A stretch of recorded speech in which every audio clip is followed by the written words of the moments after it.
welcome back, and moving on to our first segment for today, talking about the Egyptian economic status.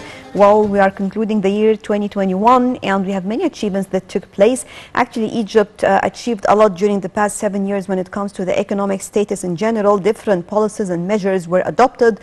Talking about Egypt now, when it comes to the growth, for example, we rate number 2. And also when it comes to the challenges that we faced when it comes to the COVID-19, Egypt also was able to confront this challenge, keeping its economic growth. So first of all, let me welcome our guest for today, Dr. Youmn Hamaki, Professor of Economics and Shams University. Doctor, good morning. Good morning, Nash. So talking about Egypt, and recently especially there was a report, we can see some decrease in inflation rate. Also when it comes to the economic growth, Egypt ranks number 2. So regardless of the challenges we are facing or the whole world is changing, Egypt was able to have some measures and let's say economic policies to confront all these challenges and to keep our status. Yes, indeed. You know, when we started economic reform in 2016, this was completely a successful economic reform, since we managed before that, or when we started in 2016, our economic indicators were completely dangerous for the economy, which means very high rate of unemployment arriving to 13%, inflation, there was the dollar versus the Egyptian pound, destabilization in exchange rate, and all these challenges were confronting the Egyptian economy, which necessitated actually economic reform. Economic reform helped Egypt to achieve monetary and financial stability and addressing successfully the rates of unemployment and inflation. And this was actually a cornerstone towards building resilience for the Egyptian economy to address the pandemic, COVID-19. I believe that without this economic reform, the situation was supposed to be completely, dangerous for Egypt. So from here it comes the importance of building resilience for the economy, and this is actually the question mark arising all over the world since starting from COVID-19, the whole world is expecting several, pandemics to be witnessed for the coming periods, and the main question mark for most economists all over the world nowadays is how to build the resilience of each economy to address such crisis. And what happened after the pandemic, that despite that Egypt cannot afford the injection of this large amount of money that happened in United States, for example, arrived nowadays to $5 trillion dollar has been injected in the American economy, and the EU countries, Japan, and all countries of the world have injected serious amount of money into the economy to address the pandemic. Despite Egypt cannot afford such injection, but we succeeded to manage our economy. The rate of growth that was supposed to be 6% has reduced to 1.9 during the pandemic, and then gradually increased into 3.9, and we are expecting for the coming year, inshallah, to achieve approximately 5.6 to 6%. This is quite good, to keep a positive rate of growth and to manage the pandemic. We have a very strong medical support for addressing the pandemic. Starting from nowadays, we are producing, our medicines, part of our medicines. We are managing to have our people having vaccination. All this, you know, can be represented as very important steps that have been taken by Egypt to address the pandemic without very large risks or a downturn of the economy.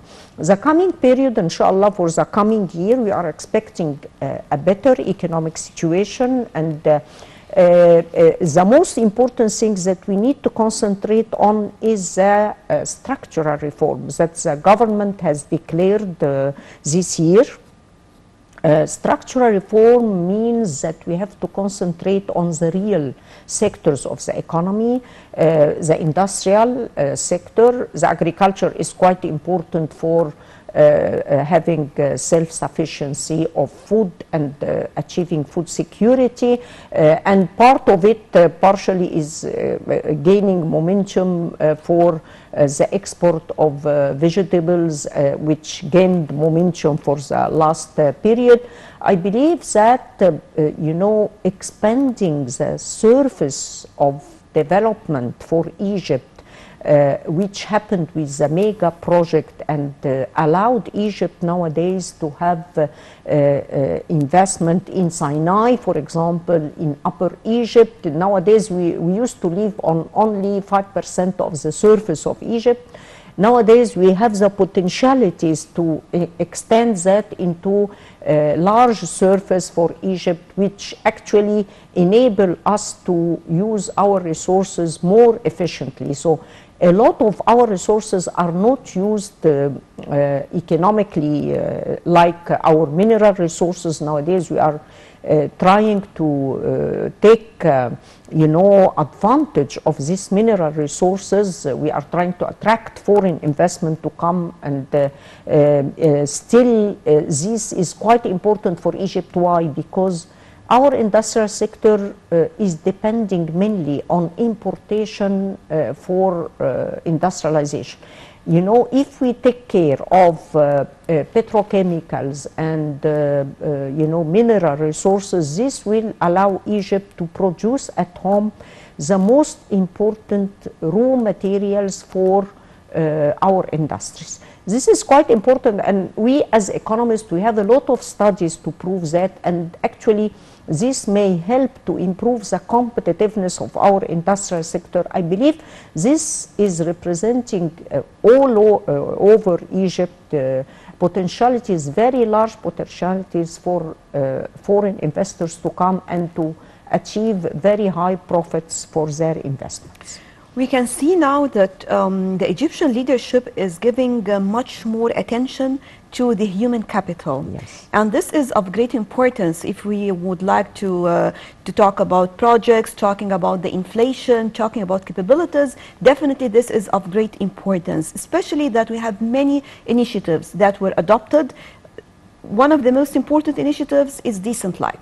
So especially when it comes to women as well. So now I'm talking about several points, but at the end, they are all interrelated. Actually, all these points are quite interrelated. Steps parallel to each other. Yes. Why? Because, you know, we have to admit that economic reform had negative repercussions on the you know, the income of people, and nowadays we are concentrating on human resources. Why? Because we need to enhance the distribution of income, we need to enhance the quality of life, and this is the main aim of Decent Life project.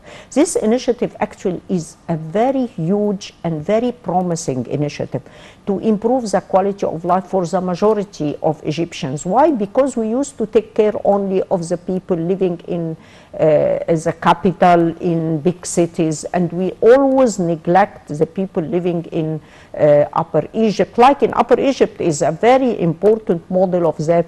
You know, when you revise, you know, the map of poverty in Egypt, you are going to find that the most, you know, areas that are suffering from poverty are Upper Egypt, and this is telling us to how extent nowadays, when we have this mega project of infrastructure, of transportation, this is enabling all these areas to be developed. And Decent Life is a very important initiative. Why? Because it's trying to build the capabilities of these areas to attract investment. And when you attract investment, you are going to find opportunities of job. You know, a recent study in Egypt proved that all the industrial areas that are located all around Egypt, you are going to find that the people living besides these industrial areas, the minimum level of poverty, which means that when you allow opportunities of job, this is the only way to confront and to combat poverty. And I believe from that, this is the importance of decent life. You know, what we are trying to do nowadays, concentrating on women. Why we have to concentrate on women in Egypt? Because, you know, women are not participating in economic life as it should be.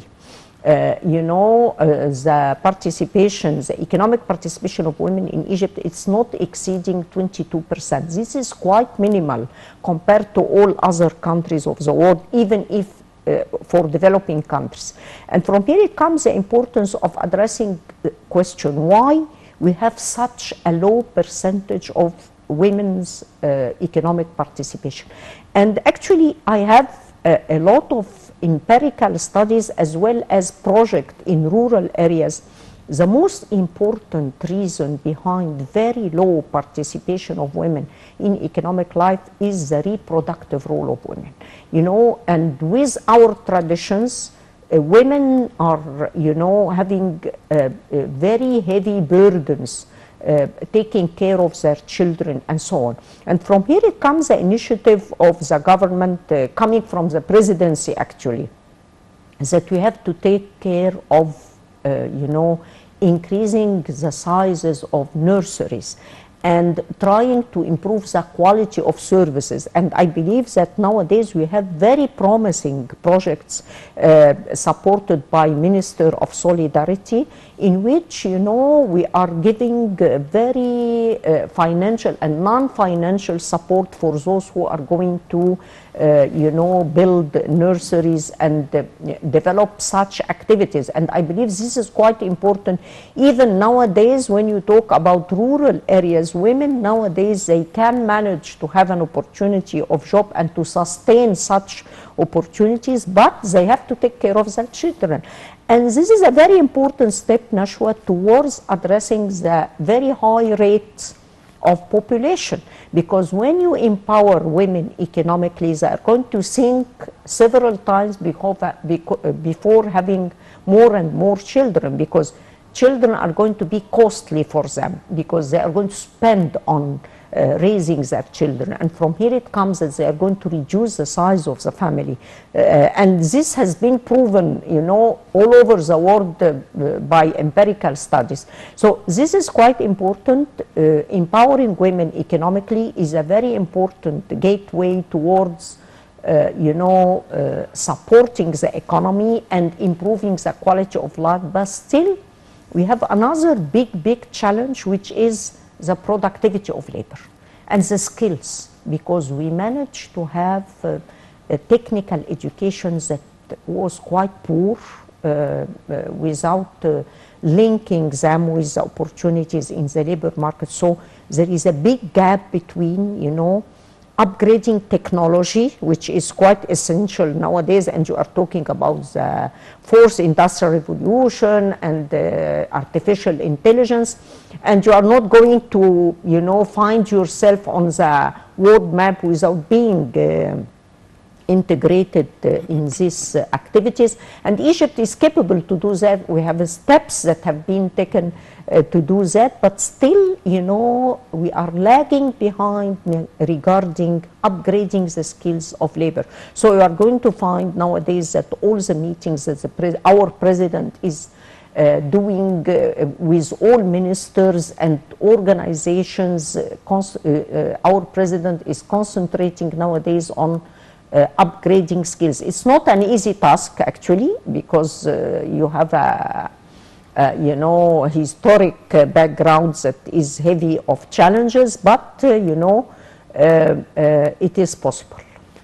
Of course, talking about women empowerment is very, very important, and I think recently you have got many different measures taken also to give more chances for SMEs, because SMEs are very, very important to women in particular, because this can boost economy, and in the meantime it can support women and help them to work in different careers, as you mentioned, also according to their own status, talking about social status. So I think this is also can be considered as one step forward when it comes to boosting economy. Of course, but still, you know, when you talk about SMEs for women, still, you know, the percentage that are benefiting from SMEs in Egypt of women still very minimal. Why? Because, you know, to be an entrepreneur, it's not an easy task, you know, and from here it comes the importance of incubators and industrial clusters. Still in Egypt, the role of incubators and industrial clusters are not playing their roles efficiently towards, you know, increasing the opportunities of job for men and women, you know, for both, but for women, it needs more, you know, efforts to be done in order to take into consideration, you know, the gender perspective, which means that what obstacles are confronting women towards having their own business and so on. Still, we have another very big challenge, which is interest rate for women. You know, we have a very good initiative supported by the president, which is the 200 billion from the banking sector with interest 5%. But if you go to the deep root of the needs of women in villages and slums, you are going to find that these women are completely exploited by a number of companies that are taking interest rate arriving to more than 30%. So, you know, the facts are completely different than what we would like to do or what our hopes and our dreams to change the situation in Egypt. We have to go in deep roots. We have to you know, make a situation analysis regarding to how extent women are suffering from that, you know, very heavy burden of very high interest rate. And I believe this may help women to find opportunities for their micro enterprise. You know, these women, I know a lot of them, that they are starting their very small business. They cannot increase such business or expand such business because they are, you know, actually having this burden of the 30% and more interest rate. So if you allow them for easier methods of finance, less cost, I believe this may help them to large extent for expansion and for improving the quality of life. So these are challenges that are existing. It's not just by talking about strategies. You know, the dilemma in Egypt is about implementation and about finding up the needy persons that they are in deep need for such facilities, financial and non-financial. And it's not because still, even under decent life initiatives, if you go to see the small projects that women are working in it, you are going to find very traditional small business, not based on visibility studies, not based or linked with the resources that are existing in each governorate. And from here it comes that the initiative needs to take the economic side in its perception, or what we can talk the sustainable development, the 3 dimensions: economic, social, and environment. Well, also we have the Assistant Minister for Sustainable Development Plan Follow-up Affairs. There were talks also about this part in particular, and having electronic system to follow up and to monitor when it comes to women empowerment, and still under the umbrella of the decent life. and giving them more chances. And I think if we have training centers, for example, teaching and telling them how, because a simple woman, sometimes they are not aware of how to make, for example, a feasible study. So how far can this help? Actually, this may change the situation. Why? Because, like you mentioned, Nashwa, nowadays we are trying to digitalize our systems. This is going to help a lot to address such challenges I'm talking about, which means that first of all, nowadays we have the role of NGOs. You know, the NGOs nowadays, with very important effort exerted by the Minister of Solidarity, all, you know, the NGOs nowadays are in a platform, which means that we are nowadays, if you would like to enhance the role of NGOs, we have the digital systems that may allow you to know which organizations are doing what, and so to direct them and to support them and to monitor their action in reality. So this is part of the story. Another part, which is related to how to address the needy person, how to reach them. So to reach them, you have these NGOs. This is a very important source of reaching the needy person. So you are going nowadays to have the harmonization that may be needed in women economic empowerment, because, you know, you are going to, nowadays we have several NGOs that are doing the same activities, duplication and waste of money. So when you have this you know, data, and you have this information, you can direct your resources efficiently using the assets and the tools that are existing. So I believe that for the coming period, inshallah, it's going to be better in directing resources efficiently and towards you know, specifying responsibilities and making the harmonization among the players in this field. And I think if we are talking about the future, because we are concluding the year 2021, it's only a couple of weeks, and we are about to start a new year with new challenges, of course, but I think with a good experience in dealing with challenges, as you mentioned. This is the most important part. Yes, this is what I have just been talking about, building the resilience, you know, and Happy New Year for the whole world and for Egypt and for you, Nashwa. You know, what I believe in is that nowadays we are better in different ways to manage our resources and to direct our resources efficiently. The issue is that setting priorities, and nowadays we have decent life is priority. And we are working quite intensively in trying to address the situation. You mentioned training centers, Najwa. This is quite important. Training centers, directing, you know, human resources, linking these training centers with the skills according to international standards. All this, we are working all in it, and I believe this is the only way to upgrade the skills of our labor, enabling them to have more income, and by having, you know, rising their wages, having more income, and with small business, I believe this may help a lot to improve the quality of life, coping tete-a-tete with what are the main aims of Decent Life Initiative. Right, Dr. Youmn Hamaki, Professor of Economics at Shams University. Always a pleasure having you with us on the program. Right, and talking about Egypt's rich summer sports history. Actually, Egypt has participated in the Winter Olympics only once back in 1984. This year, 49 nations and 1,272 athletes competed in 39 different sports events. More details in the following report.